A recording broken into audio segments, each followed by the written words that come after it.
Hold on. We got to cut that last 2 seconds out of the intro because I was coming in hot. Am I muted? Am I muted? No? No, you're good. Okay. I was coming in hot.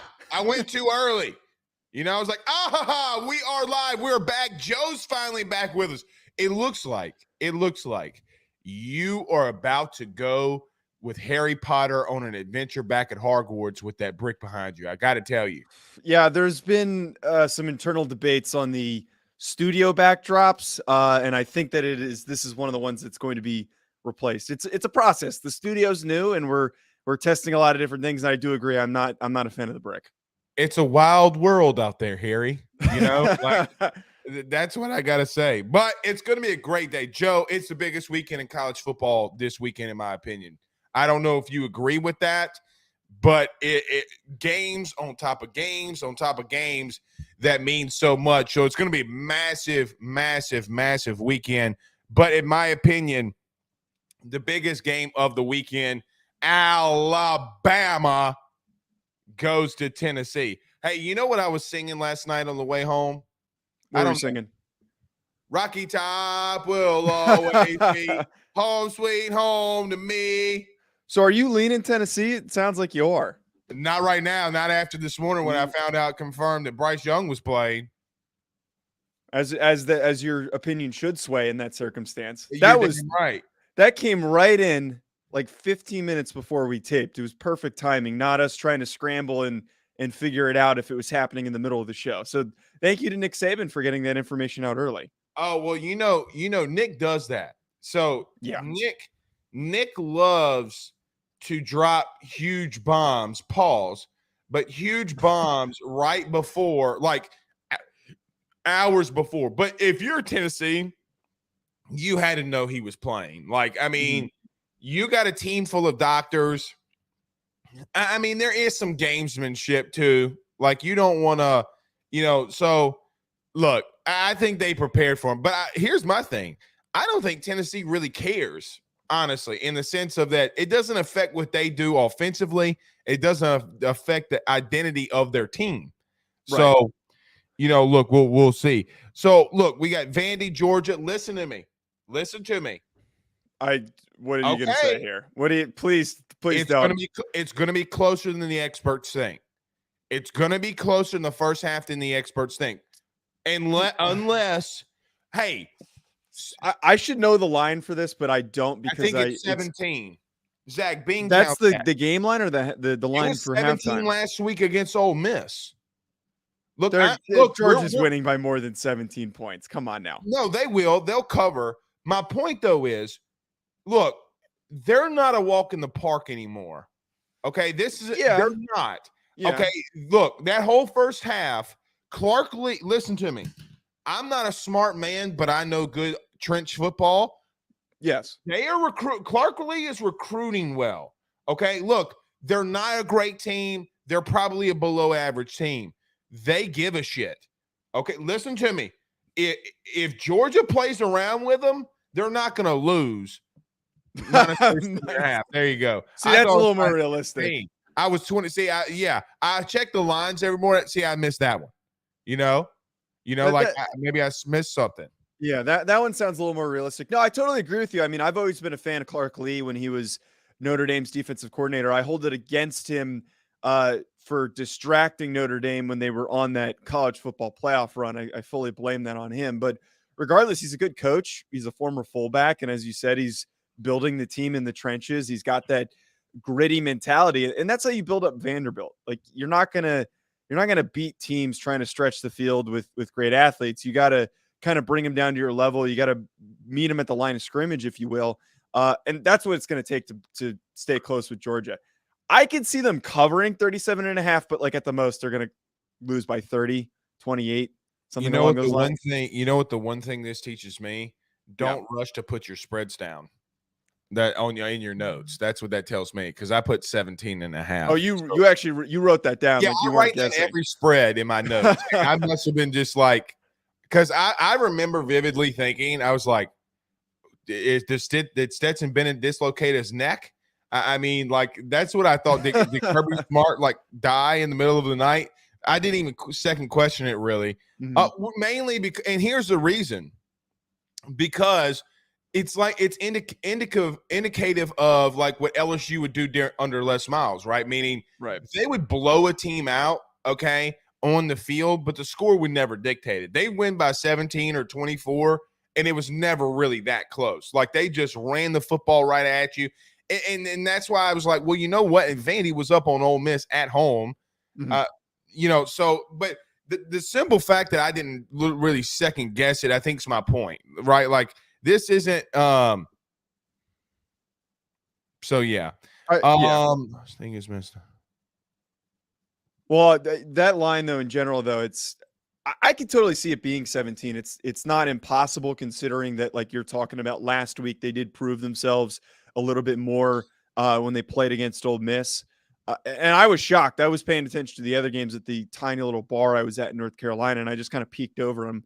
Like, how the hell is Vanderbilt up on Ole Miss at this point in the half? But they climbed themselves out of it, and I think that the one thing that's holding back Ole Miss is that even if they do keep it close, they don't have the talent on that roster to either maintain a lead or keep a game close for the entirety of a game. And no, they don't. It might get ugly in this one. Yeah, and it might, but I'm just excited that they covered the 3 or 2.5 wins. I picked them to have over 2.5 wins. I bet that. BetOnline.ag. And I won. So Vandy, I'm sticking up for Vandy the rest of the season. You won me money. Like, I'll make, but look, they're not Kansas, even though they're without Jalen Daniels. I mean, and look, let's see what happens with Kansas.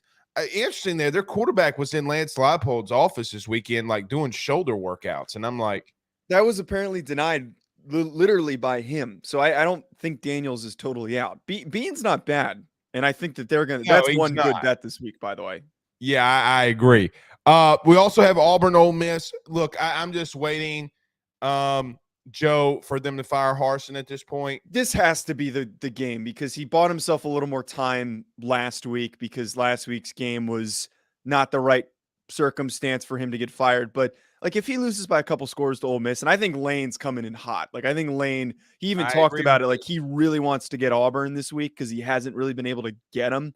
And he's going to show up to the fullest extent. This might be like a 20-point victory. Well, and if you're Auburn, okay, you make a statement by firing your head coach after a coach you may want just whipped your ass. Okay. Yeah. So it's interesting. I don't think Lane will go. Like, I don't think that he would, but Lane's petty enough to go. It's kind of my point, right? But I just don't understand why he would leave Ole Miss for Auburn. Like, you got that thing rolling. But regardless, I don't think he would leave. All right, so you got Arkansas and BYU. Man, I don't know about Arkansas anymore, Joe. I really don't. Yeah, this game is like, it's going to be fun to watch, because like I think BYU, they're not rankable, but they're one of those like top 40-ish teams. Right, they're just outside. Right. Yeah, but the same thing with Arkansas. I'm not necessarily out on them. I just think because it's situational, it's circumstantial, that they're so banged up right now that it's really holding them back. And as a result, they're probably going to be out on having a good record this season. I still think that at some point they're going to pull off like an upset later in the year, after we've forgotten about them, after they've been like a foregone conclusion that they're just going to lose any big games that they have, because they're capable of doing it. Once KJ and company are back fully healthy, they've got the guys on that roster to upset someone. They do, and I think that they will. Who, I just don't know. LSU in Florida. Look, we'll talk on that. We'll have Zach Goodall in just a minute. And then we'll go to the break. Joe, we'll go to the first break. And then Zach Goodall 9:30. We have Mississippi State at 9:15. Yeah, David Murray. So let's get to that one, because we'll talk a lot of LSU. A lot of these listeners who follow at least us on AYS have heard it. But your quick thoughts on LSU Florida. LSU needs to win this football game after what you've had happen last week against Tennessee. And it obviously every game is must win in the SEC. And we've kind of talked about how this isn't maybe the year for LSU to compete for an SEC championship game. And it's been established with the losses that they've suffered. But as Florida is trying to resurge and build themselves up, like, they need to win this game. This is a very, very important must-win game. And as we've talked about Florida's roster is pretty bare besides Anthony Richardson. And if you can hold and contain Anthony Richardson, it's always going to be a winnable game. What scares me and what scared me all week, covering them and breaking them down. And look, I've told people this that cover Billy Napier and knowing Billy well. Look, Billy's going to run the football, and they're really good at running the football. And LSU, look, Tennessee absolutely destroyed LSU in the trenches last week. Now that game got out of hand, but that game also, if you go back and watch, right, like if LSU kicks those 2 field goals, if Brian Poling can find a way to actually be a decent special teams coach at times, but it's not all on him. Some of this is personnel.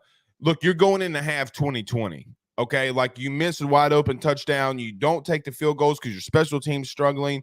Look, in between the 20s, LSU dominated at times offensively in between the 20s. It's when they started getting into the red area that they started struggling, and Tennessee just didn't fold. I worry for LSU going to Gainesville. I'm not going to lie. But, does history repeat itself? About 6 years ago, what's crazy is LSU lost to Troy and then went to Gainesville and won.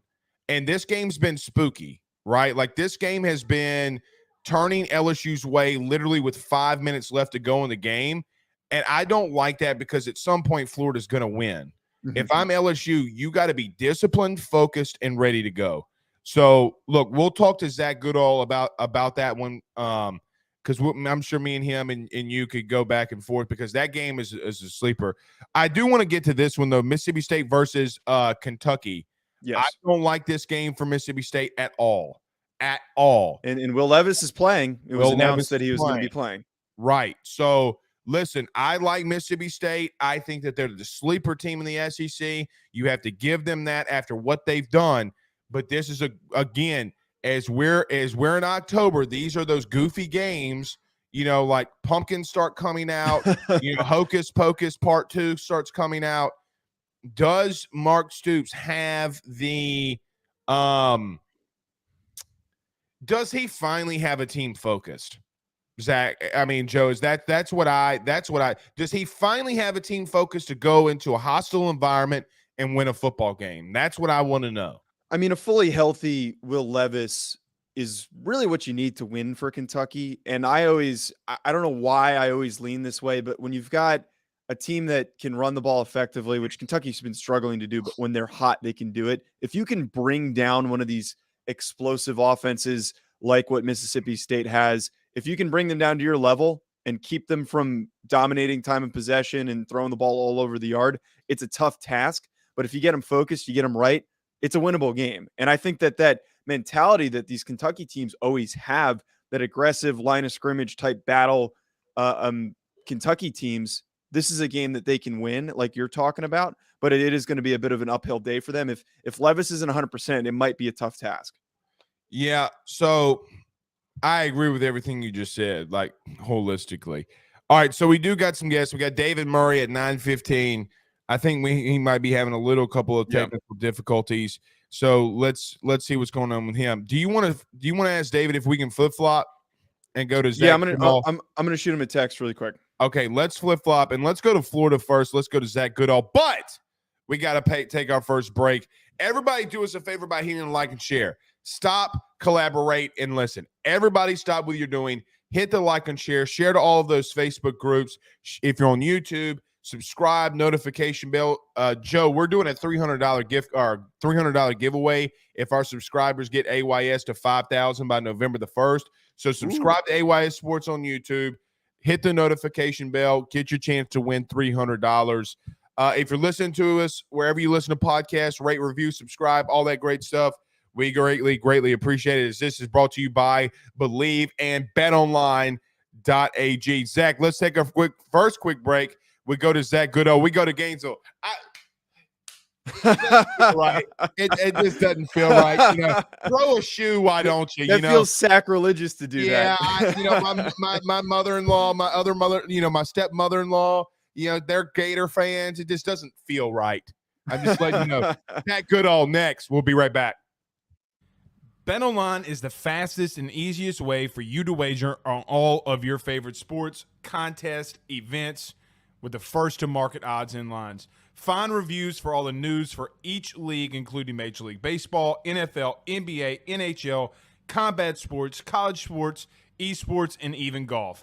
BetOnline continues to be the top online resource for all of your sports information for live in-game betting, props, and futures. Head on over to BetOnline today and use your mobile device to join and make your first sports bet. Use our promo code Bleav50, that's Bleav50, BLEAV 50, to receive your 50% off welcome bonus on your first deposit. That's betonline.ag, betonline.ag. With over 65 years of experience, nobody is better equipped to service in your vehicle than GM Varnado & Sons. RV repair, big rig overhauls, motorhome chassis, routine maintenance, tire rotations, tire sales. No job is too big or too small over at GM. If you break down the side of the road in the greater Baton Rouge area, they will come and get you. And the best thing about that is that they can come and get you, and then they can bring your vehicle back to their shop and start the repairs right then. Again, GM Varnado & Sons. Go see them over at 2500 Fuller Boulevard. Give them a call at 225-664-9992. 225-664-9992. Tell them your good friend Blake Ruffino sent you on by. All right, we go down the game. So, Zach, I don't like this.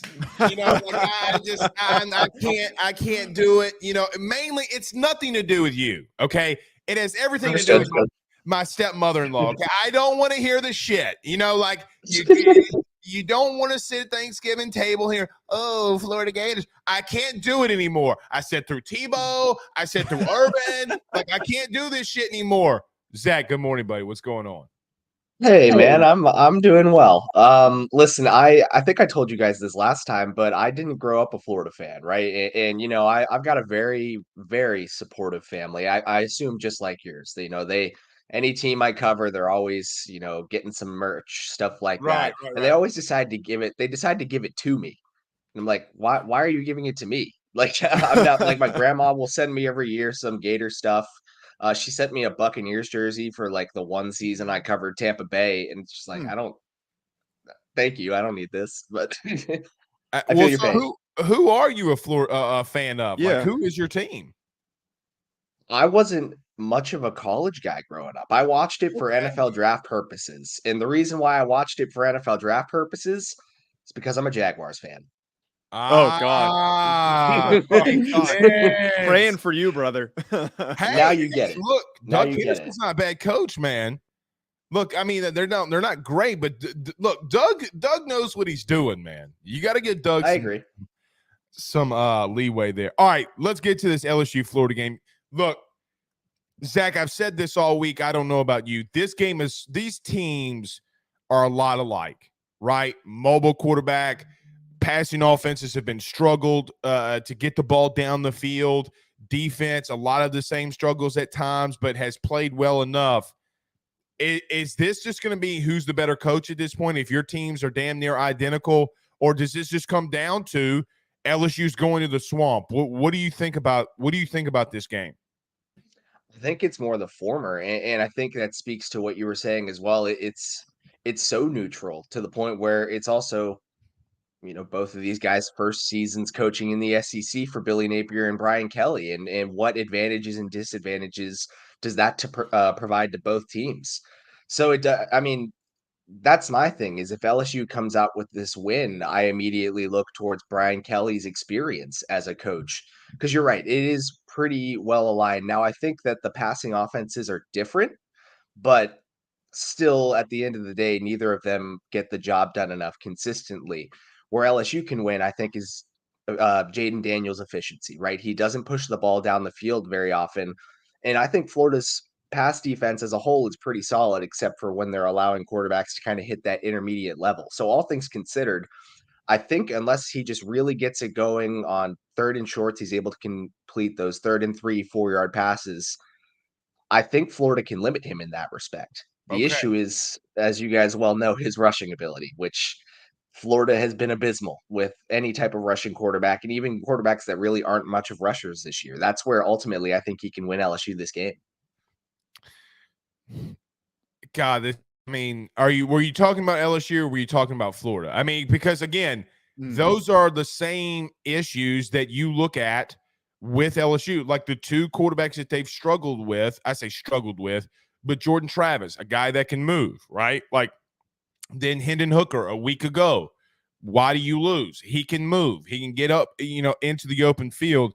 So look, I agree with you there. Is there one thing though that like from a Florida perspective, like look, if LSU capitalizes here, they're in trouble, and then vice versa. If Florida capitalizes here, LSU's in deep trouble.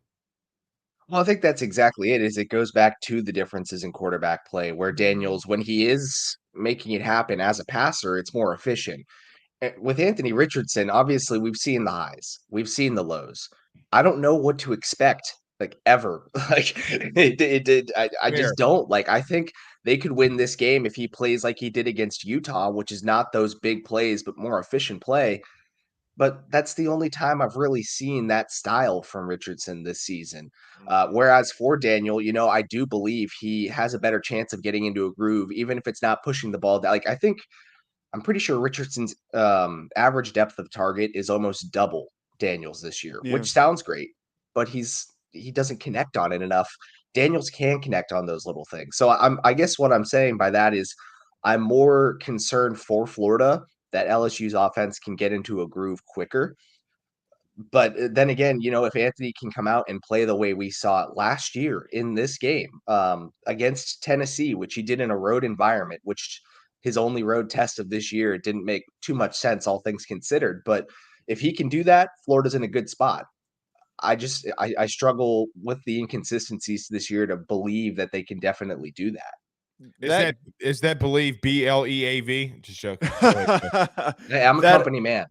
I heard that. We gotta get Zach some merch. So next time he comes on, he can wear it. But the duality of that's a great hat. The duality of Anthony Richardson has been, like, as you're talking about, really puzzling for college football fans. I'm sure even more puzzling for Florida fans and people covering Florida.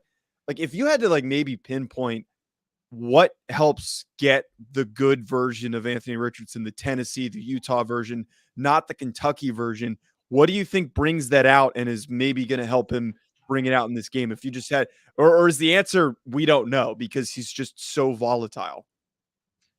I mean, I think I know the answer. The issue is that they don't necessarily test it enough for me to feel good and definitively saying it. They need to utilize him on play action all the time. And I know it gets kind of Love that answer. tiresome to hear that, but people like to say that, the running game can set up play action, right? I think it can go both ways. And at the end of the day, No we've doubt. seen No doubt. Richardson. Yeah, we've seen Richardson thrive, in my opinion, this year on play action. We see him when he gets more comfortable when he's able to roll out. And yeah, it might affect the reads. He might only have 2 reads to go through instead of a full field. But if you've got the playmakers that are starting to get open more and more in recent weeks, like Ricky Pearsall and Justin Shorter leading the way in your receiver group, I think you can work with that. I think I'm pulling it up right now. Got these numbers here. Yeah, on play action, he's completing 65% of his passes on 51 attempts this year. On 93 no play action attempts, can you guys guess what his completion percentage is? I think it's below 50%, correct? Or It right is 0.5 below 50%, 49.5. Wow. Just a drastic difference. 5 yards per attempt on no play action, 13.4 with play action. It changes everything. Why isn't he using it way Zach, more? to rudely interrupt you, that is a staple in Billy Napier's offense, or at least it was at UL. Why is anybody asked him that, like in a press conference, like, hey, look, he's doing this well. I mean, what is he answered why he's not doing that? There have been a mix of answers. So it wasn't necessarily a straight up, why aren't you using play action more? But there have been times, especially in that Kentucky game, USF range, why isn't Anthony using his feet more? What's the issue here? My first thought is we saw in both of those games, Kentucky and USF, he took shots to his right foot ankle area twice and was noticeably hobbled. I think he's gotten past that for the most part, although he still keeps it covered at times. He might be in some pain there. They Napier admittedly said that they were concerned about the backup quarterback situation. With Jack Miller not being available, they didn't know what they had in Jalen Kitna. They may Kitna still came in a not couple know. of weeks ago and let that thing rip, though. I got to give He it to did. him. He did, and I think they feel a lot more comfortable as a result of that. But even still, against Eastern I Washington, how agree. much of that can you? But you know, okay, you might not have a good backup quarterback situation. You definitely don't have good depth on your defensive line, in your receiving core. It's a problem across the entire team. So if that's truly the case, this scared money don't make money idea, right? I understand that you don't want to lose your guy at quarterback, but in games like this, in games like playing LSU, you have to let him let it rip. You can't hold him back. You can't play scared football at the end of the day with a talent like this guy at quarterback. You got to play like you did at the end of Tennessee when you had a sense of urgency, right? Like that's Right. how you have to play. You know what's interesting, Zach? You brought up the stat about Daniels. SEC StatCat this week adjusted the drops from Jaden. Like we say a lot about Jaden's intermediate passing, and I holistically agree. His adjusted on the drops, he's 2 in the SEC when it comes to forcing the ball down the field. I see, and their struggles may be different, right? Like, hey, Anthony's doing better in play action. Well, Jaden's doing better when you catch the fucker, and excuse my language, but as most quarterbacks should. Sure, right. I mean, look, I come from a very disciplined, offensive coordinator, even in college. Like, he used to scream at wide receivers, hey, it's a thrown ball. Like, I mean, I get if it's not in your general area, okay, then we'll get on him. But if it's in your general area and it's hitting you in the hands, look, both offenses have had their times at struggling. I think it's gonna be like you said, whoever hits the fast start. But do you have a score prediction on this game by chance before we get you out of here? So I've gone back and forth so much on it. I ended up going with Florida simply because of being the home favorite, and I think that their defense can get it done. But the thing is, I sat down to make my prediction the other day, and for Uh-oh. some reason, Oh, I no. decided I decided with it that it's going to be decided by 2-point conversions. I don't know why. It just hit me, and I couldn't get it out of my head. So you're saying, oh, we got overtime? You think that My this is heart going to go to can't take overtime? this, Zach. My heart I can't don't take think this. it's overtime. I don't know. I had 22-20. We've seen, I think Florida's like 9 of 13 on fourth downs this year, and I don't know what the I don't think if 2-point LSU numbers can are, execute a 2-point play at all. I don't think they can line but up. Yeah. but Brian Kelly wanted to. Or in hindsight, he considered it in that FSU game, right? That was something that He stuck did. out with me when I said that. It's I don't necessarily, maybe they could, and I don't know if Florida's necessarily efficient enough to make it happen, but they'll try. If Like, there's anything I'm convinced of so far is that they'll try. Don't throw a shoe. Like this game, no throwing objects. Zach, I was sitting there. It was the only game I went to, by the way, in 2020 because of COVID, all this kind of stuff. So we go down there, Florida's a little bit more lenient, right? And I stood up when Marco Wilson threw the shoe, and I look at like the people I'm with. I'm like, he just threw a fucking shoe, and all of a sudden it's like a duck through the fog, right? Like here comes a flag through the fog, and I'm like, oh my God, LSU's gonna win because of a stupid shoe. I've never lived. Here's the thing. Funniest experiences of my life. I didn't even. I wasn't happy, mad. I just laughing. I couldn't control Perplexed. it. Yes. Here's the thing. You may have been the only person that saw that shoe get thrown, though, because we've But I asked was several players right. this week. We asked Dan Mullen at the time. I didn't see it. I don't know what you're talking about. I didn't Hey, get a chance to. there's no way that you could be on the field, at least where we were sitting or standing, I should say. I'm like, looks like a damn white goose is, flying through this thing. Because Cole Taylor's shoe's like a 16. Like I'm like, it was how massive. did you miss a 16 size shoe? It was doing this. It started helicoptering like it's Petey Pablo, man. All right. Anyway, I know how you don't see it. Thank you for joining us, Zach. Joe, anything to close it out? No, I'm excited to watch this game. I think it's not getting properly covered. I think any other week, if we didn't have the 3 versus 6 matchup, this game would be getting a lot more attention because it really does have an impact on the final standings, and it could be a nice battle, and hopefully no shoes are thrown. Well, and it's what we didn't talk about because I think it's Billy Napier versus Brian Kelly. Billy Napier at LSU. Or it's a revenge game in a way. This has nothing to do with Brian Kelly, though. Is my point. It has everything to do with LSU and Napier. Not really, though. I mean, we'll get to that later. We'll get to that. Zach, thank you. Thank you. Thank you. Zach. I'll see you guys soon. We'll see you, man. All right, let's get to David Murray, but let's do this. Let's go to our good friends over at Gramco, thegramco.com. We return in 45 seconds with David Murray. Guys, I've got to talk to you about our good friends over at Gramco. They are the Delta 8 company based out of the state of Florida. They're founded by college football junkies just like you and I am not sure if you're familiar with Delta 8, but you need to be. Gramco is the absolute leader in this field, and they have phenomenal products that I just need to tell you about. First off is the Wake and Bake coffee that is absolutely spectacular. The gummies are as well, as they're the best in the market. So go to thegramco.com right now and use the promo code AYS25. That's thegramco.com, AYS25 promo code to get 25% off of your order. Jump on this fast, as it is perfect for holidays, anniversaries, and everyday use. Gramco is hemp-derived and completely legal inside of the state of Louisiana. No medical card is needed, and shipping is very discreet. You must be 21 years older to order. Again, that's thegramco.com. Use that promo code AYS25. All right, we're here with David Murray. David, can you hear us? I certainly can, guys. All right, awesome.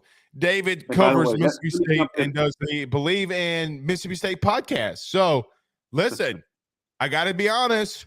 Here comes the leeches. Is that a good thing to say? Here comes the leeches? Or is that apocalyptic? Oh, it's all fair. And by the way, I'd like to apologize for your previous guest, for Dan Mullen, since we sent him down there. I'm not going to apologize for my former student assistant long ago, who I helped get his career started, who's now the athletic director at the University of Florida, Scott Strickland. Oh. That's all on your own, guys. If that gives you any kind of idea how long I've been in this game. So what do you think Scott Strickland's thinking about this game? Meaning you go to Louisiana, you pluck, I say pluck, but you get Billy Napier from Louisiana. Both schools were looking for a head coach. Do you think this game is like a stamp to Scott Strickland, like how you know him? I think so, because Scott, in fact, Mississippi State tried to hire Billy Napier 3 years ago, and he dallied for about 6 days, decided not to go with it. He was looking, and I'm a Mississippi State guy. I've been doing this since 1979, and I understand why he was going to pick and choose his jobs. He was waiting for the right spot, and after Auburn, after South Carolina, he went with Florida. I think it was a good choice for him. Agreed. And especially here in name, image, likeness. I think Napier is one of the rising guys. He would have fit in very well here, but he's going to succeed there. So congratulations, Scott, for getting your guy. I do think they win today because LSU's got some injuries on both lines of scrimmage. I just don't think the Tigers are in good condition to handle the Gators right now, but that's a weird game to predict. And there's several games in the SEC that we have to put in our predictions on Thursday.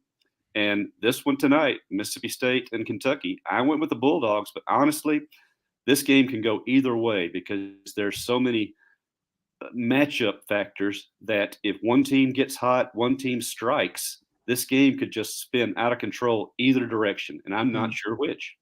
I don't like it, David. I said this earlier in the show. I think Mississippi State can win. I'm predicting them to win, but like you said, I don't like it. I don't like them going to Kentucky this late in the season, at night, on the road, potential number 1 pick who's coming back, trying to make a statement. My question that I asked earlier, and I'll ask you, and then Joe, I want you to chime in on this too. Yep.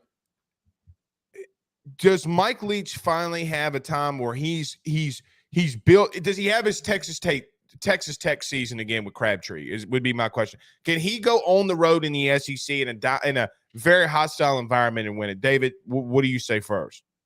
I would say if he had Crabtree at this stable, I would really feel good about the chances there. But no, what he has now, Mississippi State. Well, let me give you an example of the irony of Will Rogers now holding the SEC completions record.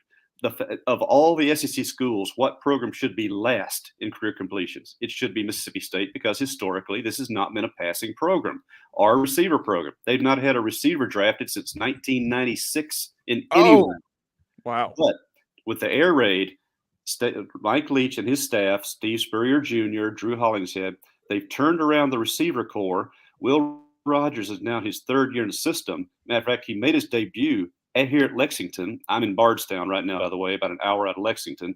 But he made his debut here 2 years ago in an awful game because the starter fell apart.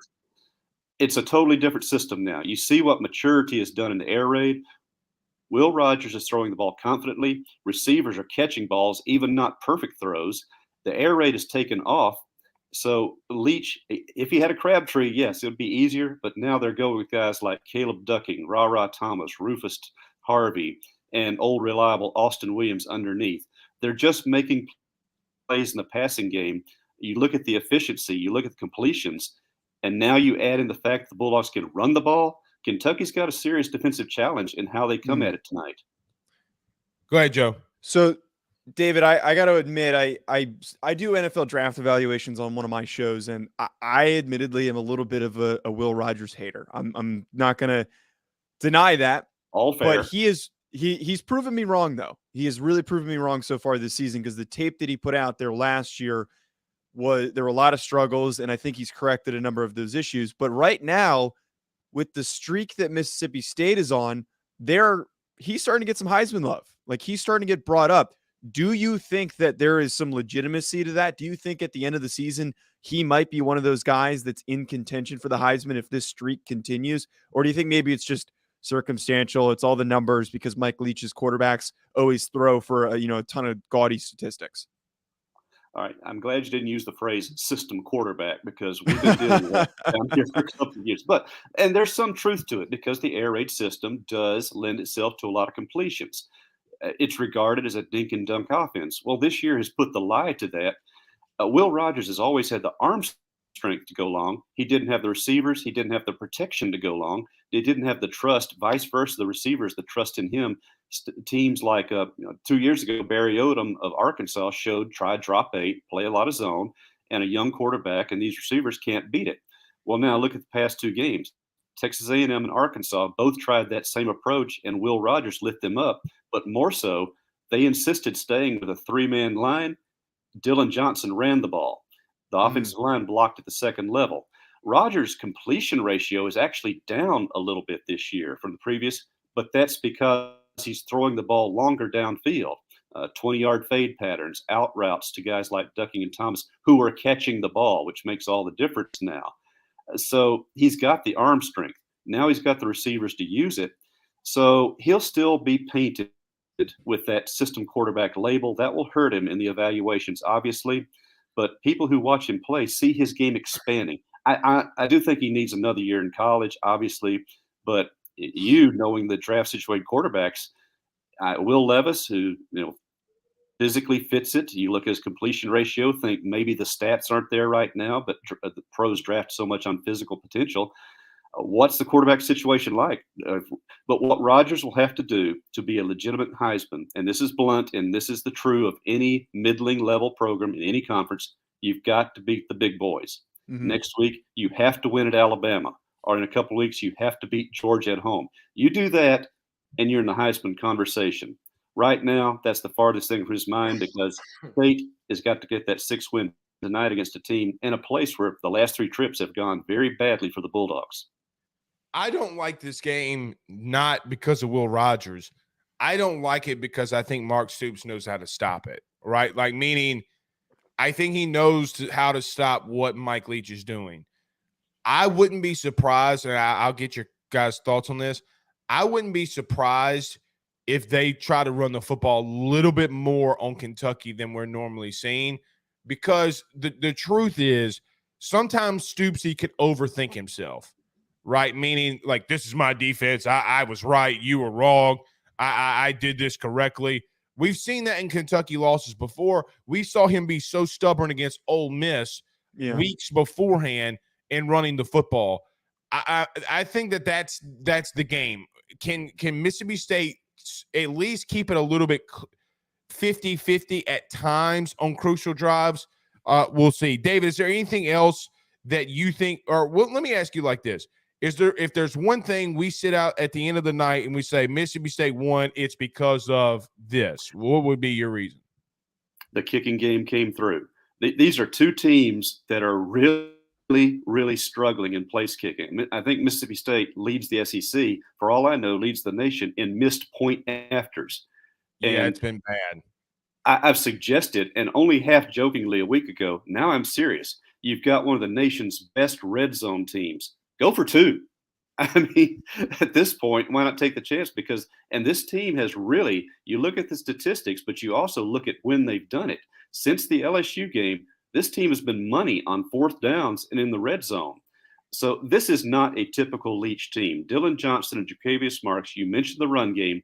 Kentucky's not going to play that three-man drop eight that the last two teams have, but State can still run the ball on them. But now, if you take away that one defensive back or so, the way the Bulldogs secondary, the receivers are playing, they're going to get open and catch their share of balls. What I think this game comes down to is, can they make Will Levis immobile? I know he's got the turf toe situation that aids to it. And by the way, Kentucky's turf is kind of tall. It's not really a fast field compared to a lot of turf fields. If they can contain Chris Rodriguez, Zach Arnett is going to run blitz a lot. Mm-hmm. He loves the run blitz, not the pass blitz so much, though he'll do it. He loves the run blitz. If State can leave a linebacker to basically stay up in there, find the place where Rodriguez or the other backs are going, I think they can put this game under control and force Kentucky into that play action. They'll hit their strikes, but I think Mississippi State just wins it because Kentucky will make a few strikes. State will have sustained drives, wear out the clock. If they get the lead, I think they're in good position, good punting game, pretty good return game. But guys, if this goes down to overtime, brew an extra pot of coffee because I'm not sure either team's going to make a field goal tonight. Okay. Well, hopefully, I'll have to probably catch that game on replay because, we cover LSU, but I'm going to be trying to tune into it as much as I can. David, thank you so much, bud, for joining us. Tell everybody where they can find everything that you're doing. Sure. You can go to genespage.com on the 24/7 network, but also we do our podcast, myself and former Bulldog linebacker Mario Hagan on the Bleav network. It's called The Doghouse. Mario, All-American at State, 9 years in the NFL. He knows his stuff. He, being a defensive guy from the old Joe Lee Dunn school, I still tease him, and he'll admit it. He hasn't bought into the Mike Leach system, but then he's a defensive guy, and Joe Lee Dunn hated offensive guys to start with. So we kind of have a little give and take on Leach and his status here at the program, but it's fun to listen to. So give it a chance there in the Doghouse on the Bleav network. All right. Thank you so much, David. We'll talk again later this year. Thank you so much. Please, guys. All right. That is our good friend, David Murray. I got to admit, so last night, I don't talk a lot on Twitter on Friday nights. I don't. Okay. I don't say a lot. But last night, I saw Jenna make a drink. All right. And it was so good. She started dancing, dude. She started hitting the, and I'm like, all right, that shit must be good. Jenna's giving a shimmy. We're not making that one, but we're making one that's going to be very similar. Joe, are you ready for this? I'm ready. I was informed that you had some troubles finding some of the ingredients, so we had to adjust the I told Jenna, don't adjust for me. Do you understand how difficult it is to find blackberries?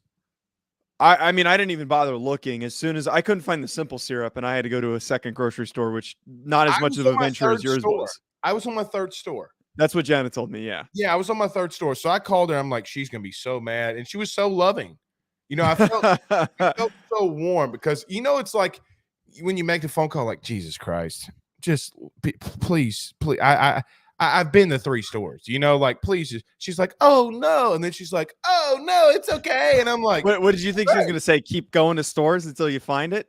I thought she was going to tell me to stop being a little bitch. That's what I thought she was going to tell me, that's what I thought. I mean, that's probably what she should have told me. Yeah. Anyway. All right, let's do this. Let's talk about our good friends over at betonline.ag and our good friends over at GM Varno & Sons. Jenna Drinks. Next. BetOnline is the fastest and easiest way for you to wager on all of your favorite sports, contests, events with the first-to-market odds and lines. Find reviews for all the news for each league, including Major League Baseball, NFL, NBA, NHL, combat sports, college sports, esports, and even golf. BetOnline continues to be the top online resource for all of your sports information for live in-game betting, props, and futures. Head on over to BetOnline today and use your mobile device to join and make your first sports bet. Use our promo code Bleav50, that's Bleav50, BLEAV 50, to receive your 50% off welcome bonus on your first deposit. That's betonline.ag, betonline.ag. With over 65 years of experience, nobody is better equipped to service in your vehicle than GM Varnado & Sons. RV repair, big rig overhauls, motorhome chassis, routine maintenance, tire rotations, tire sales. No job is too big or too small over at GM. If you break down the side of the road in the greater Baton Rouge area, they will come and get you. And the best thing about that is that they can come and get you, and then they can bring your vehicle back to their shop and start the repairs right then. Again, GM Varnado & Sons. Go see them over at 2500 Fuller Boulevard. Give them a call at 225-664-9992, 225-664-9992. Tell them your good friend Blake Ruffino sent you on by. He's never here. But no, I got to admit, Jenna, I almost didn't make it either. I was struggling. You know, I had to go get, I couldn't find this, the most important ingredient. I have a story about that. I'll share later. The Basil Hayden? About Basil Hayden. Yeah, it's a great story. Okay, so here's the thing. I had some last night. So this is what I do because I'm a sophisticated man. Mm-hmm. I've never had this before. It's actually not Really? that bad. Yeah, it was my first time. I'm a collector of drinks, you know, like bourbons. Yep. I say I'm a collector, but I'm a collector of drinking everything, you know, drinking a whole bottle to try everything. I never had Basil Hayden in my entire life. And I thought I had good. it down here. Am I missing it? Did someone take my bottle? Uh-oh, Last thieves. time. Uh-oh. Oh, wait, no, I got it. Thieves. By the way, I just have to point out, I don't know how every time I mistime the commercial break. I keep thinking it's longer, and I'm like running. It's not easy for me to get all this stuff in whatever. It's like a 30-second commercial break. I thought it's a minute and 45 seconds. There's no way that's a minute and 45 seconds. There's absolutely no way. It is. I'm sprinting. no way. It is I'm a minute. sprinting over here. Zach, this our producer Zach. How long is it? 132. 22 seconds. I don't believe that. I was sprinting. It's literally I'm in sprinting. StreamYard. Okay. Hey, I'm not gonna lie. I tripped and fell in my seat and rolled on over here. So I was almost not, you know. Can I not make here. a suggestion for next week? Maybe you guys have like a mini cooler next to you. Well, We're Jenna, men. We don't think about preparing. This is you know, okay. Well, this is why Yeah. I am suggesting this for you True. guys. The bigger True. issue is that I use this very short break to grab my things and also run to the bathroom, and apparently I can't do that anymore. you can't do can't that, tinkle Joe. during a show, Joseph. Okay, well, I'd rather not be distracted because I tried to do it one show and it was a mistake. Yeah, to you get got all this locked through. out.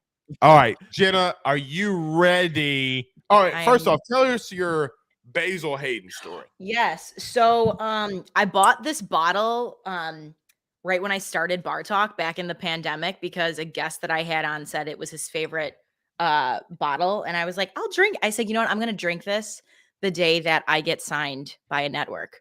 So I never drank it. And then someone told me, which sounds a little strange, but they were like, you have to celebrate as if things have already happened. So drink the damn bottle. So I drank before I got the job. And then a week later, I got the job. That's a really interesting strategy. I mean, It's- it's just drink. That's basically what that means. Well, it doesn't mean it's like the process of like, if you want something, you Yeah. have to pretend that it's already here. I get So that. I celebrated as if I had already gotten signed. And then I'm That's not fair. kidding you, a week later. I'm not going to tell you what I did when Bleav signed me. Can I take a guess? Yes, you can. I feel like it involves something with you losing a piece of clothing. Yeah, that was going to be my guess. Did it involve the right. inception I'm right. of any of your children? Yes. I can't contain it. I can't contain it. It's a sickness. I mean, and I probably shouldn't be saying that, Jenna, because I don't know if you know this. Jeffrey Dahmer's joining us right now. You waited this far into the show to bring that up. So listen, this is how you do good radio and podcasting. is you Yes. set things up. Dahmer, do you have anything to say for yourself? I don't have anything to say for It's myself. a swoop of the hair, dude. It's a swoop of the hair. I'm sorry. I don't know if you're gonna kill me or not. Like I don't know. Yeah. Do you want me to provide the context? Do we want me to go into the? Yes. All right. got So time. we were in North Carolina last week. This is the start of this story. My show airs, the stadium show, the recruiting show airs for the first time on TV. And I'm all excited. I'm with my roommate and co-host from college. And he takes a picture of me, posts it on Instagram.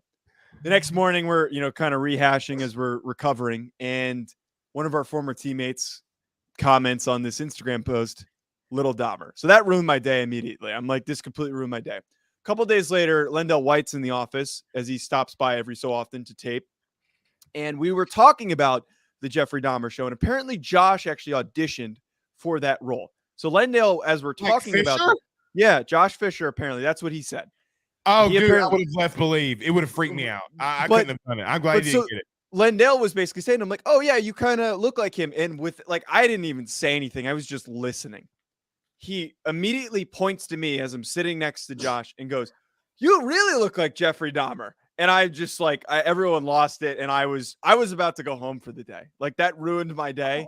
Not only hearing it from somebody a second time, but to hear it from Lendell, of all people, somebody who you indirectly look up to, who you watched play, is now calling you he's now forever going to know me as the guy who looks like Jeffrey Dahmer. But remember that he's always going to remember you now. This is true. Yeah. But as a serial killer who used to go dancing in gay clubs, and then I'm getting a buzz cut. By the way, very quick, dude, I gotta be honest. There were a lot of times I felt so awkward during that whole Netflix series. I had to fast forward. I can't watch it. I won't watch it. I made the mistake of eating ground meat while I was watching it, and I was eating dinner, and I was I meal prep a lot, and I was eating ground turkey, and I was just sitting there, and I was like, oh my God, I can't finish this. I can't finish eating this. And I actually didn't finish the series. You made this worse. You made this so worse. You're welcome. That's what happens. You just keep teeing yourself up. Digging your own grave. We'll give you a pass. Jenna, do I need ice, by the way? Am I already failing to prepare? What do you think? Go get ice. Okay, I'm gonna go get ice. Go get ice. As Joe's getting ice, I'll say this. I cannot watch any of these murderer shows. They freak me out too much. I don't need to have nightmares. I don't want to think about someone chopping my limbs up. What the hell's wrong with our society that we have fetishes about this shit now? Well, I will say this. It is intriguing to find out how they get away with it for so long, right? Meaning, what are the signs? What? Because the FBI said, and we're getting way down the weeds, but the FBI said that there's one serial killer per state living frequently among us. And I'm thinking, that terrifies me. Dude, you better not come around me. I got a Glock, and I am not afraid to use it. I will blow your head off.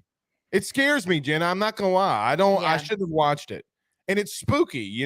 By the way, I love your your Halloween attire here. See, I'm trying to do it with the black and but this is a hunting hat though. So there's a pumpkin in the background too, because I'm that basic. There's a pumpkin. That doesn't make you basic. No, it does, and I'm okay with that. I fully embrace the basicness inside of me. I have no shame in that whatsoever. All right. Okay, well, are you ready to make us something spectacular?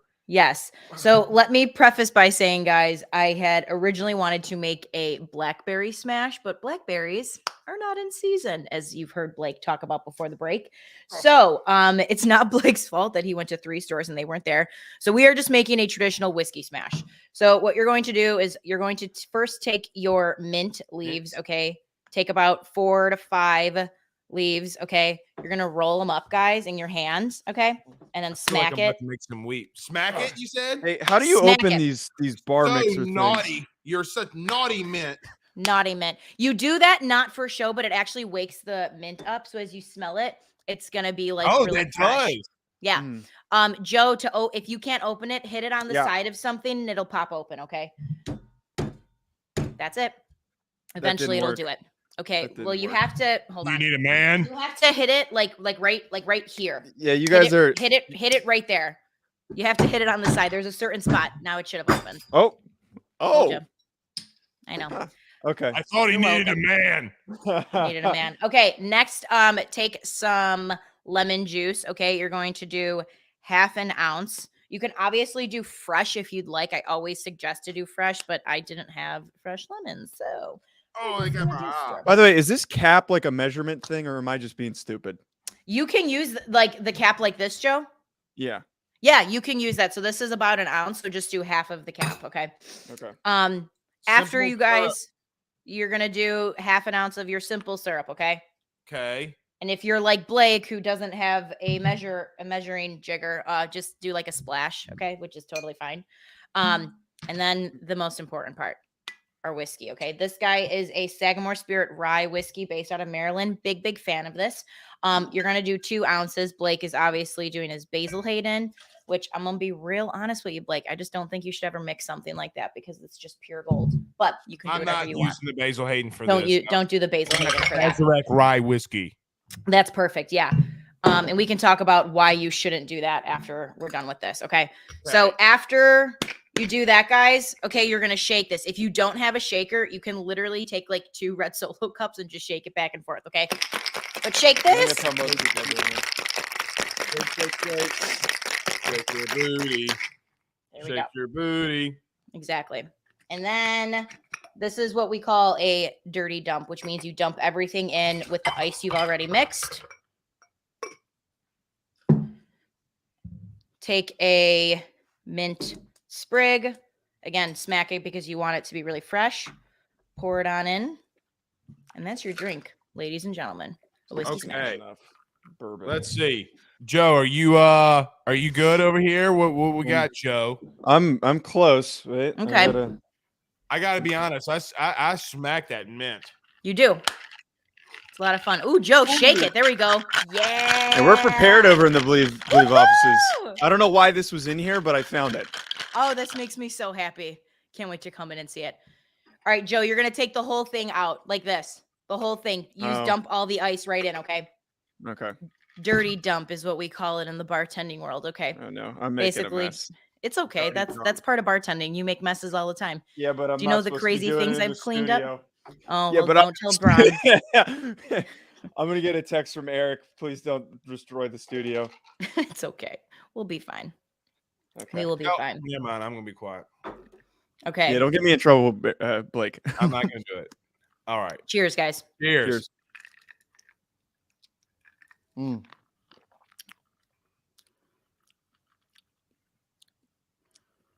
That's fantastic. You can tell why you need a simple syrup. I'll promise you Yeah. that. Yeah. You want the balance of it. And that's the big thing with whiskey. If anyone's like wanting to get started drinking whiskey, don't drink it straight because you're just going to hate it. And don't spend money on the good shit because you're just going to be wasting your money because you don't really enjoy it and you don't have the palate for it yet. Hence Basil Hayden. But adding simple syrup and like just juices does a lot to like slightly dilute it. And it's a nice like introduction for you to whiskey. Kind of like the first time you drink coffee, you don't drink coffee black, you drink it with like cream and sugar. And then eventually you figure out how you like to drink it. That's how I suggest you do it with whiskey too. I gotta be honest. All right. You don't like it. You don't like it. I can see on your face. I wonder how it'd be with the Oh, blackberries. I think I missed something. Okay. Yeah. Lemon juice. Did I not put it No, on? I got it Simple right syrup. here. I got it right here. I kicked my simple syrup though. You kicked. What do you mean? No, You when kicked your I simple syrup? poured it in and I tried to place it down, I like missed it and then I kicked Do it. you have simple syrup all over your floor right now? Because that's a sticky Uh-uh. situation. No, and we're renovating, so I live in a dust bowl, so that would make it even more better. Is it supposed to be sweet? It's supposed to be like just slightly sweet. It's gonna have the Okay. sweetness from simple syrup, but you also have the lemon juice that balances not that like bad. tartness. I think what happened with me is I don't know what the fuck I'm doing. Yeah, I'm in the same boat. I really don't think I know what the fuck I'm doing. So, there's that. So let me tell you something though before we get you out of here though, Jenna. Mhm. Can I tell you what I've drank every week since we've done this? Yes. orange juice, beer, liquor. I can't get enough of it. I can't. That I literally, is so good. I literally can't get enough of it. And then let me tell you something horrible I did. I did put some rye whiskey in it instead with the beer and then the orange juice. I'm like, this is gonna be horrible. Jenna, No, again, it's good. I cannot stop drinking it. It's so good. Now I have to pee a lot, like a lot, I guess, from the orange juice. But Jesus, it's just so good. Well, you know you have to pee before you start drinking so you don't break the seal. You know that, right? This is true. I just kind of live life one day at a time. I don't ever really think. Well, this is why I'm here to at least put these little thought bubbles in your head so you can be better prepared to drink for the weeks to come. You make me a better person. I'm trying, Bleak. I'm just doing my best over here. By the way, this was the second hardest item for me to find. Lemon juice? Really? Yeah, dude. I don't Actually, know. they do put it in weird spots. I will. It's always was by behind the lemons. It was behind the sushi aisle for me. It wasn't near the lemons? No, the lemon aisle was behind the sushi aisle. I'm like, they're like lemon chicken and season. I'm like, shut up. Yes, they are. Bye. All right, Jenna. Lemon. Well, we'll say this, and I'm okay with this because part of being a bartender is I love hearing constructive criticism. We'll say this isn't our favorite one. Yeah, I mean, if we're doing power rankings, yeah. It's Yeah, less to do that it's not a good. It's not so much it's not a good drink. It's just our palates. Bleak and I are much simpler. I think we need just mixer. No, here's the thing, Jenna. We don't know what the hell we're doing. That's most okay. of it. And we're learning. We're learning. We're learning. It's not bad. It's not bad. It's part of the process. Would you have Trust the preferred an process. old fashioned? Do you like old fashions, Bleak? Because I know you like whiskey. It's my name, Bleak Ruffino. Then yes, I was trying to come up with something witty. I didn't have it on top of my head. No, you didn't. But it's okay. I love an old fashioned. I do. I do. Joe, do you like old fashions? Are we doing old fashions next week? Please say yes. We can. Well, we can. I was going to do that or a Taylor Swift drink, but I'm pretty sure you guys don't want to make a Taylor Swift drink because it involves edible glitter. So we can make an old fashioned next week. No, we can't do edible glitter. Because oh no, we're doing that. We can't do it because the next thing I know, I'm going to pour all the glitter all over me, and it's going to be awful. Please, Jenna, wait, Jenna, what's the idea? I think I'm back. I don't know if my internet just randomly acted up slightly. What's the drink idea? Because that would be fantastic if we had glitter. So for any person that is listening who knows anything about Taylor Swift, her new album comes out Friday. And my thought was to make a drink for her Friday, and then we make it on Saturday. That has to do with her song Midnight. So like a midnight dark purple drink with glitter in it that almost looks like the midnight sky.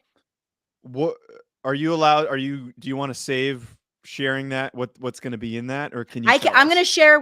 Well, the base of it would be gin. That's all I'll say. I think if you guys want that, we can do that, or we can do an old fashioned. Again, both are fine. An old fashioned. Those are total opposite ends of the spectrum. Total opposite ends of the spectrum. This would also involve you two trying to find a martini glass, though, because you need to physically see. Oh my God. I know. Joe just got really excited because I want you guys to see how beautiful it is. It's okay. You did. I can see it in your eyes. It's beautiful. Oh God. Should we how about this? Let's put a poll up on AYS, and then we let the people decide what they want to drink next week. Everyone's going to pick bourbon. I think we need to go outside of our comfort zone, but I know Bleak doesn't want to make the glitter drink. But listen, this is a democracy. I think we let the people speak. I haven't said anything. You haven't. Which is telling. True, but telling. It's not saying anything. It's not, I'm not. Bleak, trust me, I would pick the old fashioned. I love old fashions. I always, that's usually my go-to when I go out. No, because old fashioned. When Jenna makes something and teaches me something new, like an old fashioned, it makes me excited because it's what I'm going to drink, holistically. Right. Mm-hmm. I'm not going to burst glitter in my house over to, but I think your wife might appreciate you. Oh, well, she probably can't drink right now, right? She's 3 weeks. So guys, we're less than 3 weeks away from having our baby. And I think she's going to drink a whole bottle of gin once. So maybe this is a nice introduction and you could be a gentleman of the household, make the drink and then drink it and make it for her right when she gives birth. We can do that. All right. We'll do it. We'll do it. Taylor Swift. Here's another thing. I'm going to like it too damn much, and it's going to Yeah, make me you are. mad. Because I'm going to like it too much. That's the real reasoning. That's probably the real reasoning. Jenna, thank you. We'll see you next week. Thank you so much for joining us. Thank you, Jenna. Bye, guys. All right, let's do this. Let's get to Olivia Whitmire. Let's talk about our good friend Carol Falls over at State Farm. We return in 30 seconds. Let's talk biggest game of the weekend. Biggest game. Not only the biggest game of the weekend, Joe, it's the biggest game of the season, in my opinion. Let's go to Alabama, Tennessee next. Guys, you might know my good friend Carol Falls and all the great service that he provides over at State Farm. He is your good neighbor after all. But did you know State Farm has surprisingly great rates as well? Along with the great neighbor service, State Farm agent Carol Falls has surprisingly great rates for everyone inside the state of Louisiana. So call him today at 985-395-4300, 985-395-4300 for all of those surprisingly great rates on auto, home, and life insurance needs. Like a good neighbor, State Farm is there, and individual premiums will vary by customer. All applicants subject to the State Farm underwriting requirements. Okay, we are here with Olivia Whitmire. Olivia, can you hear us? I can hear you guys. Can you guys hear me? We can Yes. hear you. So, Thank you for. Okay, I want to give Go ahead.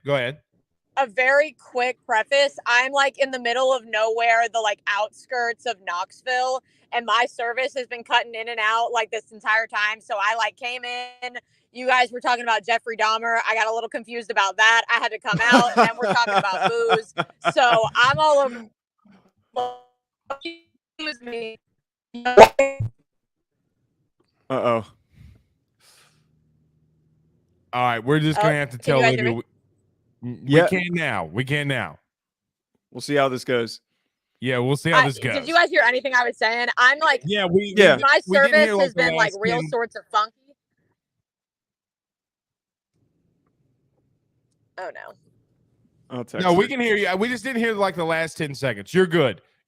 So anyway, Okay. you're in Knoxville, ready for this game. Have you heard anything? Cedric Tillman's out. What about Bryce Young? I mean, we probably should have started off the show like this, and Joe told me to, but I forgot because I'm an idiot. I know, but Joe, I have some news on that too. But Okay. I want to get Olivia because I hear Bryce Young's still pretty sore this morning. It's still kind of up in the air. Yeah, Olivia, are you hearing some of the same stuff, or what's going on with Bryce Young? So from what I have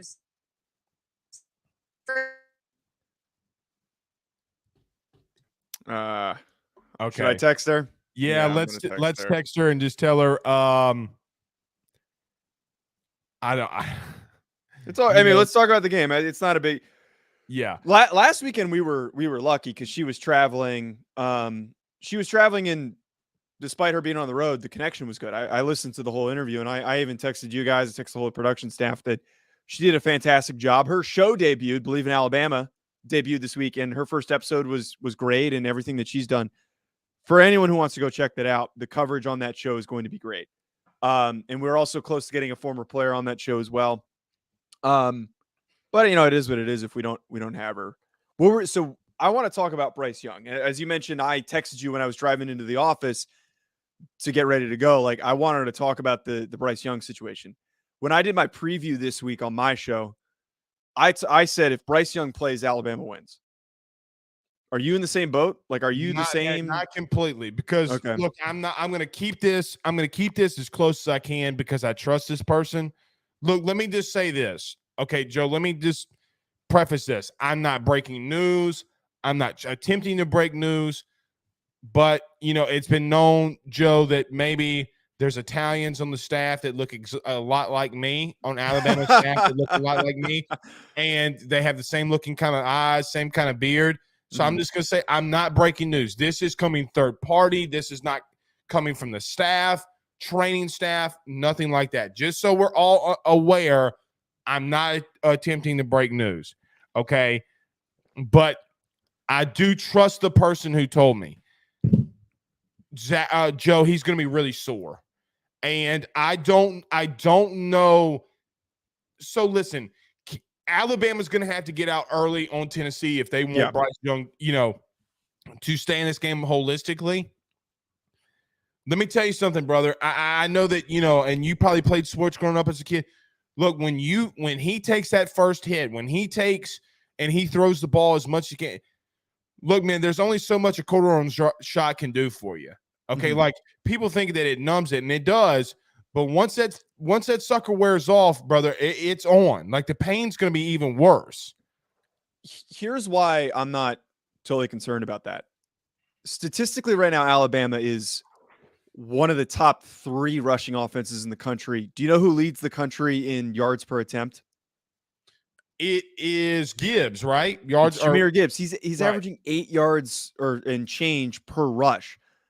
They're almost old school Alabama. They're almost back to the old shades of what Nick Saban used to run, where it was heavy run game, and they're doing it effectively. And I know that, like, with the quarterback change, they were running the ball a lot more, but they are able to run the ball at a very high clip. And Tennessee's run defense, and we saw it kind of exposed against Florida, I don't know if they're built to slow down Jahmyr Gibbs and company in that whole stable of running backs. If they get the ball rolling and they get the ground game going, I think that is what is going to be the key factor. But what you're saying, if Bryce Young has to drop back and he's throwing 30+ passes, they're doomed. Because if he's just even getting tapped, like you're saying, those cortisone shots, they only last so long. If he's getting tapped, if he's getting, a couple hits here and there, he is going to be really, really hurting by the end of that game. You're going to hate me. But this is a part of football. I would take a 15-yard penalty to test his shoulder. Oh, that's such an offensive lineman take to say. It's going to happen. But, brother, it's going to You're happen. right. You're 100% right, though. Okay, so, let's just 100% right. Let's get out the narrative that they're going to test it. They're going to hit him in his shoulder. Yeah. And I'm going to tell you something. Why not? You have not beaten them in such a long time. Look, I honestly Bleav that I feel more comfortable with them. Look, I don't know how to say this. It's not Jalen Milroe over Bryce Young. The principle behind what Alabama's doing, I think, beats Tennessee, like you mentioned. They're going to have to run the football. Here's the thing, though. Hendon Hooker, I mean, brother, they're in Knoxville. Their offense is electric. They're the best offense in the country right now, in my opinion. The bottom line is, can Alabama even keep up? Now Alabama's playing to their opponent, but my ultimate question becomes, Joe, can Tennessee keep up with this team? I mean, can Alabama keep up with Tennessee? I don't think that they can. Okay, if you're going blow for blow, you're going to lose. You got to slow the game down a little bit. That's what I Bleav in this game. I don't. So, Blake, here's my thing. This feels so Tua, LSU 2019 coming off the ankle surgery. The whole talking point this whole week that I've continually heard is exactly what you're saying, and I agree that it factors in, and there's 2 ways that this game can go, which is, can Alabama keep up with the highest powered offense in the country, led by a guy that's probably going to win the Heisman? Can they keep up? That is what the big debate is. But I feel like there's not enough attention being brought to what happens if Alabama brings them down to their level. And what I'm referring to is Alabama's defense right now is statistically one of the best in the country. Pete Golding is so underrated. And I know that there's this whole commotion over the whole Eli Ricks thing and him not really getting in that much on the secondary and possibilities of him leaving. That secondary is one of the coming back here. Right. But that secondary is one of the best in the country right now, and they are effective. But the big thing that's making them good is the pass rush. Their defensive line is getting after it. And I don't think Tennessee's offensive line is the best unit that this Alabama pass rush has faced so far. I think what is going to win this game, and like I was talking about the run game, the flip side of it, you run the ball, you dominate time of possession, go old school Alabama, and you get after Hendon Hooker, you get a couple sacks, a couple stops on 3rd down. That's how you win this football game. You need to slow the game down, exactly like you just said. If this game is slowed down to a a crawling pace, that is how they win the game. They can't try to go shot for shot with them. They don't have the receivers, and they also have a banged up Bryce Young. And I'm willing to bet, I forget what the over is for this game. It's something stupid. I think it might be high 50s or in the 60s. This is going to be a game that hits the under. The approach is going to be, we need to dominate time of possession to win this game for Alabama. I think it goes over. Really? Yeah. Look, I don't. I got to see the line. Yeah, if it's at 60 something, it's going over, because I think both teams can score 35. Like, I'm confident that both teams can score 35 on each other. So if it's, if it's 60 something or low 60s, I would 67 and a half. Okay, well then I don't. That's a little too high. Yeah, that's a little too high. If it was low 60s, I would take it, because I mean, I still think you're at least near the mid 30s. Here's my thing. Yeah. Okay. It's the biggest game of the year. And as a person that has covered and been a part of a fan base that has been second in national titles over the last 20 years, can't get over the hump against Alabama. Joe, there's just some things sometimes when you have a team against a rival, it does not matter. Right? Like Alabama and 19 versus LSU, brother, it didn't matter. Georgia in the national title game. And I said this on my show last year for last year's national title game. I came out here and said, guys, it doesn't matter. Georgia's about to win. Like, it doesn't matter. I'm telling you, my guts, like, it's a gut feeling they are going to win. My point is, this is Tennessee's best shot in 20 years. Yes. And look, when you have an older quarterback that doesn't, I think Hendon Hooker throws an interception today, by the way. Okay. Oh, 100%. 100%. So, but the bottom line here's the difference. Like, going into last week's game, LSU's defensive line, I give them a lot of shit throughout the week. They're not as bad as people think. Joe, they run the football so freaking good. I don't necessarily agree. I think Tennessee, hot take. You ready? Here's a hot take. I think Tennessee's offensive line so far right now consistently has been the best in the SEC. I don't think it's close. Okay. I understand that they give up sacks. Here's my here's who's better. That's what I'm trying to think. Like, it's a good point. I mean, I would argue Georgia is probably up there, but collectively they've been struggling recently. They can't bust a grape in pass protection. Here's the thing. Is Georgia's offensive line more talented holistically? Yes. Are they more inexperienced than Tennessee's offensive line? Yes. Absolutely. Brother, their center and the right side of their offensive line, I saw a set this week, is coming up collectively, because all of them have 30 or close to 30 starts. They're almost at 100 starts combined from center to right guard to right tackle. You know who else is over there? Will Anderson. Will Anderson, okay, last year versus – so I've done – people know this that watch AYS. They know that I've done this study on Will Anderson. When he has played a junior or above, he has been limited to a sack or below. Okay? I bet the over this week that he's going to get more than a sack on a little prop bet. Mm-hmm. Austin Deculus a season ago.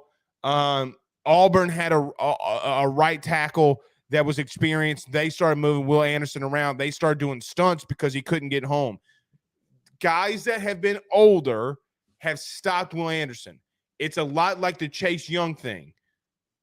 Let me tell you, look, Joe, when you come to ultimate pass rush, I would rather experience more than talent. Okay. Yes. If I know and have more experience than you along the offensive line, 9 times out of 10, I'm going to beat you. Because, Joe, the truth is, as long as Fletcher Cox, so for me as an example, if Fletcher Cox doesn't get extended on me and I can move my fat ass and manipulate him either which way, I'm going to win the rep. You're going to have to run me over and you're not going to make the play. I think Tennessee's built for it. Now, I will say this. I do think Alabama wins because I can't come to a place mentally that Tennessee wins, because I got to see you take down Saban. but I don't feel good about it. I think I just I don't know. And look, let me ask you this question too. I brought this up this week. What if Tennessee were to lose today and then beat or win today, lose to Georgia? Okay, like if they win today and they lose to Georgia, and then Alabama wins the SEC title game, you have 3 SEC teams with 1 loss. Joe, they're getting in. I played 3 SEC team playoff. Yeah, I played this musical chairs game on one of my live streams because somebody asked me this, and if you have a 1-loss Tennessee team, they beat Georgia, they lose to Alabama, and they're not competing for an SEC championship game, I 1,000% am taking Tennessee. They need to be the 4th team in, and I've said this, and I'm going to keep freaking saying it. Clemson's going to go undefeated. Give me a 1-loss Tennessee team in the playoff over Clemson. And I'm going to be really upset if that's the debate of like Clemson's undefeated. They won their conference. They have to get in. That Clemson team is so freaking overrated. I'm sick of hearing the hype. I'm sick of people talking them up.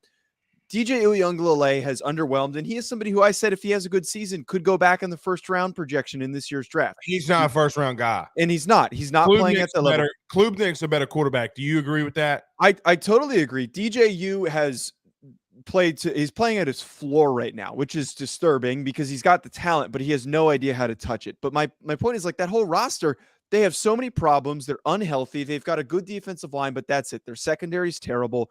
I would much rather, and that's what this battle is going to come down to. That debate of that 4th spot, it's not going to be Michigan. It's not going to be Ohio State because, whoever wins that game is going to end up getting slotted in. I think that UCLA and USC are going to end up losing games, and they're not going to be a part of that debate. It's going to come down to Clemson, who goes undefeated, and everyone's going to be arguing, does the 1-loss Tennessee team deserve to get in there? And they 100% do. We need a competitive playoff field, and I think that they belong, but realistically, they might not get in because of the politics of it. Well, and this is what the college football playoff wants for expansion, right? Like they want this. And yeah, this is my argument for it, is because we don't have to sit here and do this debate and this dance of like, well, we have to technically put Clemson in, even though they're not the better team. You get the playoff, and I know we disagree on this. I know we could sit here and debate this for an hour. But see, here's my thing though, Joe. Yeah, not if this is going to happen. Meaning, this would be my only argument, and I know this is why Mark Emmert did this. I have this sourced. Mm-hmm. The transfer portal and NIL has kind of leveled some things out up top. Let's look. There's not a team right now that's better than anybody. Anybody can beat anybody in the top 6, in my opinion. Yes. I still believe Clemson could beat, as crazy as this sounds, I still think on any given day, Clemson could beat one of the 3 or 4 teams, right? Like I think as an example, look, if Alabama can't get things going offensively today, well, Clemson can. Clemson's still got a front 7 that is ridiculously talented. They can get after Bryce Young. Yes. Okay, so my point is, this is really interesting for the SEC, and it's going to make Mark Emmert really nervous. And here's another thing. We're not talking about Ole Miss. We're not talking about Mississippi State. Look, if Mississippi State wins out, they won't because they'll lose to Alabama. What if you have a scenario on the West where the only loss Ole Miss has is Alabama?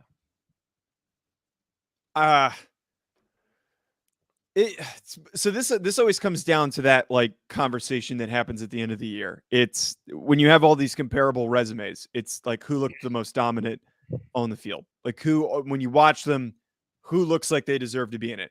I think Ole Miss looks great, and I'm excited that Ole Miss is good, and the way that they played against Kentucky, if they do that on a week-to-week basis. They haven't played anybody yet, though, really. Right. They haven't played anybody, but they're not like dominating people. They're not winning convincingly. Like they should have beaten Kentucky by more. Kentucky has a lot of problems on their offensive line, and they exposed it, but they still barely won. Like that, if that was Alabama against Kentucky, that would have been a 30-point win because they would have sacked Will Levis so many times. So I think Ole Miss is different. Go ahead. I'm sorry. Go ahead. No, I'm just saying I think Ole Miss is a little different because like they're not at that point yet where they can just dominate teams. Like I know that Alabama can do it. I can at least make the argument that Clemson could maybe do it. And Tennessee is going to do it. Georgia's going to do it. Ohio State, Michigan are going to do it. I just don't know if Ole Miss has that in them. Problem is they keep winning. Let me ask you this Right. question. Do you think a one-loss Ole Miss should be over Clemson? If Tennessee's out of the equation? No, I just meaning like because So, Ole Miss you're is saying if more, the debate for that 4 spot is yeah, Clemson, like Ole Miss. like my whole debate is, and I know that this is an SEC show. Yeah. And let me say this too. I still think Clemson's better than what a lot of people say that they are. Okay. I'm not out on them yet because here's the bottom line. I can hate Dabo all the live long day. Dabo's a good fucking coach. Okay. Excuse me for saying that. I'm so tired of people saying he's overrated. You don't win 2 national titles and you're overrated. I'm sorry. You just I remember when you got mad at me when we started off on that note, and it was probably the best open that we had on a show. Because Joe, I know how tough it is to win. Yeah. One of these days, I'll wear my Southland Conference championship ring. Okay. And I know what I went through to get there. Yeah. Okay. To be a champion, there's a price that's paid. Okay. Meaning, when I wake up in the morning, my knee's killing me. Right? My lower back kills me. There's a price that's paid. Mm-hmm. Dabo's paid that price. Right. Dabo's paid that price. And look, we as Americans, oh, he just won 2 of them. Yeah, you stupid ass. He's won 2 of them. My point is that they do something, though, in the running game. They're a goofy team. My point is you could have 4 teams with 1 loss. In that debate, yes. Like you can. Yeah. But at the end of the day, sorry, I don't mean to cut you off. But no, go ahead. Those 4 teams in the debate. Shit out of me, Dahmer. This bourbon's got me rolling. Let's go. All I was gonna say is that if it comes down to 4 one-loss teams, Tennessee's the one that's in. I agree because they can beat anybody. You know what game I'd love to see? Can I tell you the game that I want to see more than this game today? Let's hear it. I want to see Ohio State, Tennessee on a neutral field. Ooh, oh, that might be 60-55. Look, look. Listen, God bless it. Bleav's going to fire me on the spot. I get aroused hard by great offensive play. Aroused. Oh, I do too. Okay, and those 2 teams going back and forth would be majestic. Let me tell you something. Yeah. It would feel like for me if I came in on like if Jon Snow needed help in Game of Thrones and he called for the Ruffino clan, it would feel like I rode in on elk back to watch those 2 teams play to save Jon Snow. I don't know if that's a good comparison, but it makes sense in my head. I want to see Ohio State and Tennessee play. The one thing that gets tricky with I think that would be sick, and I think you would, for that to happen, you would need Ohio State to be 2 and Tennessee to be 3. I don't know if that's going to happen. I think the only way that we see that matchup is if they're playing or Tennessee gets in on that 4 team, like they beat Alabama today and lose to Georgia, and then Georgia beats Alabama. But then Ohio State would have to be 1. We would have to, which is possible. Well, they're number 1. Well, they weren't number 1 in my poll. I still have Georgia. I'll tell you why. But Ohio State, if Ohio State wins today, Joe, on my Bleav top 10 poll, they're going to number 1. They got to win today. Because, Joe, I see flaws in all these SEC teams. Right. Georgia can't score. Listen, you know what Kirby Smart is? He is a better Les Miles. Yes. And look, LSU fans hate me for this. Hate me. They make fun of Les Miles every week. Every week they're trashing Les Miles. Sounds good. He fucking won. Okay? Yeah. My point is that Kirby knows what he's doing. They're too talented on both fronts. They got 3 sophomores on the defensive line that are rotating in and out. Joe, when they hit December, that defense is gonna be insane. Mhm. They had 2 pass rushers went out. They replaced them with 5 stars. They have a Derek Stingley on for DB. They had that type of dude. Yeah, Keely Ringo. Correct. They are. Look, Kirby, as much as I make fun of his bowl cut on the SEC teleconference every week, he's less miles but smarter. Yes. They the run the recruiting's backed football. it up. Yeah. His recruiting, so did Les's. The difference with Kirby is he can recruit up front, but Georgia has the personnel. Excuse me, this bourbon's getting after me. They have the personnel and recruits in Georgia to do that. Look, let's get here. Yes. You taking Bamo? Yeah, I'm 100% taking Bama. And part of me, I haven't placed my bets for today. I think I might actually take that bet for them to win money line. 7.5, I'm not taking Bama. Yeah, I got to see what the line is. I got to see how it moves. 7.5. Zach, bean count. Zach, do your job. Zach. If we were off of, did I treat him too bad? oh, I think you treat him great. Okay, Yeah, I think you treat me worse. I think without knowing the odds, yeah, I'm picking. Oh shit! What? It moved to -9. Yeah, that sounds about right. I'm not taking that, but I'm picking. I'm taking Alabama Tennessee straight up. +9 right now. Yeah, that's a good line. I'm going to Bet Online. Do you think Hey, let me ask you this question. Do you think Bet Online gets mad when I win?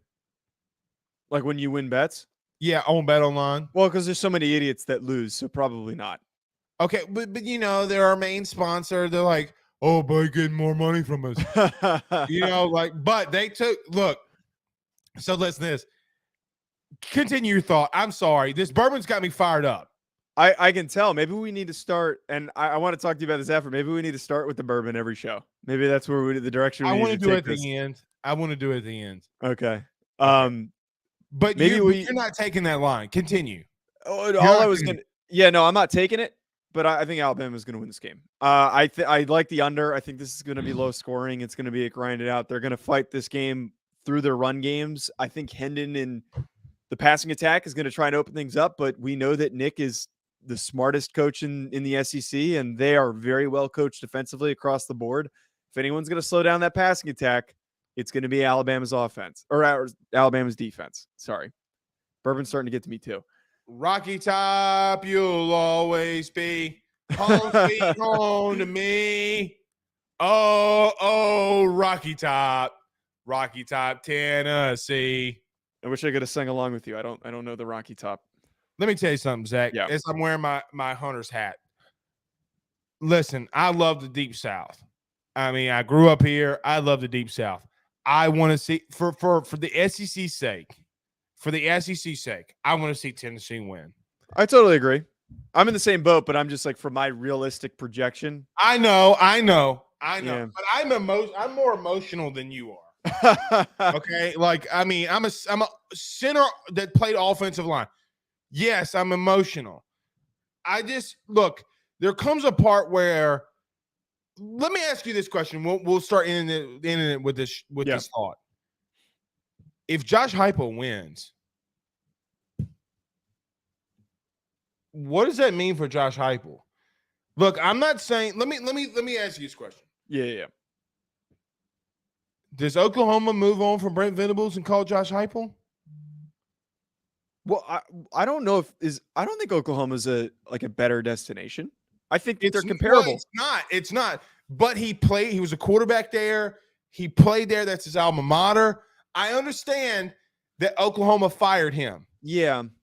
But Oklahoma didn't fire him. The coach did.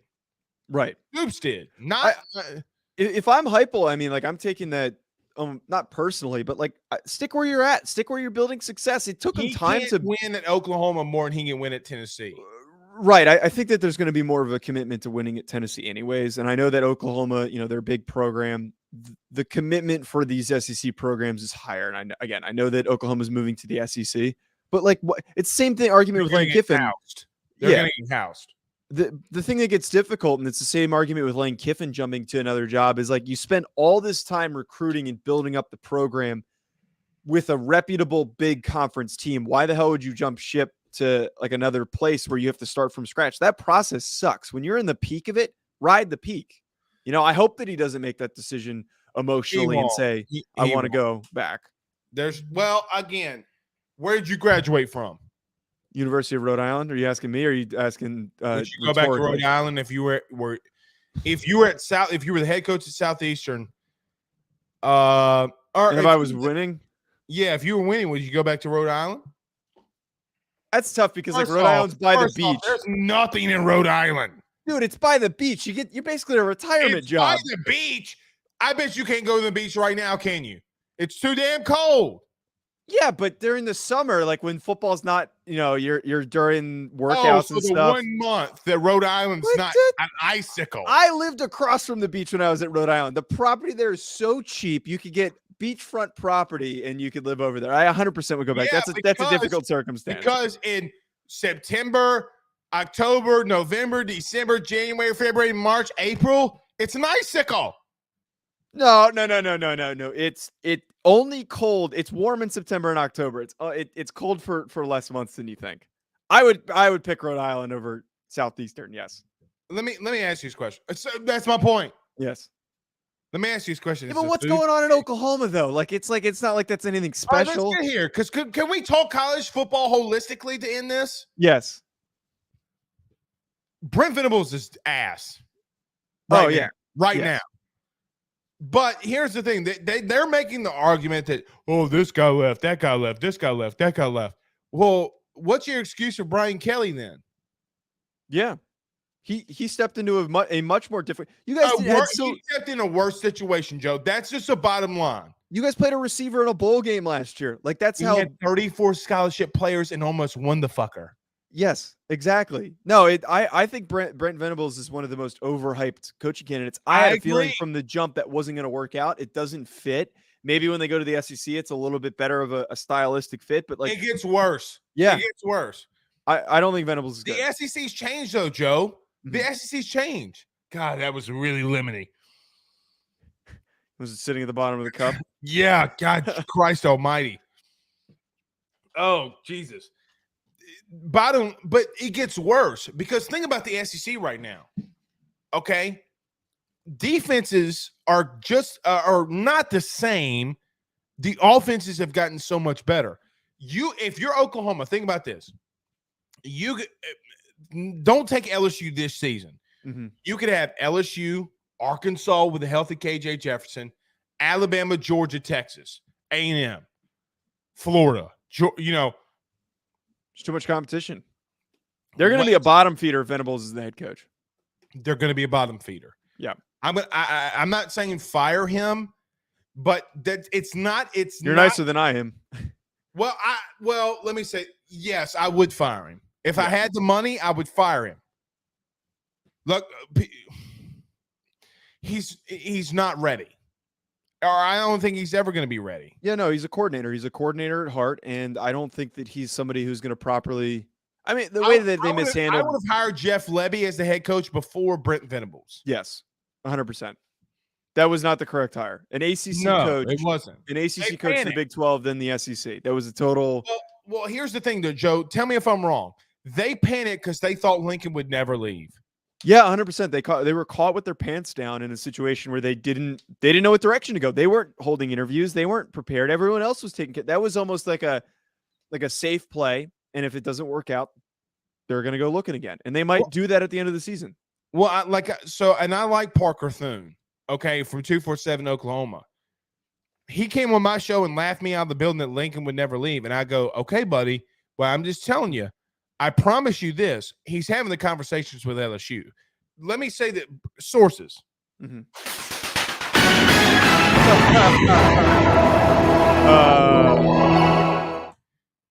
Lincoln Riley had the conversation with LSU 4 times.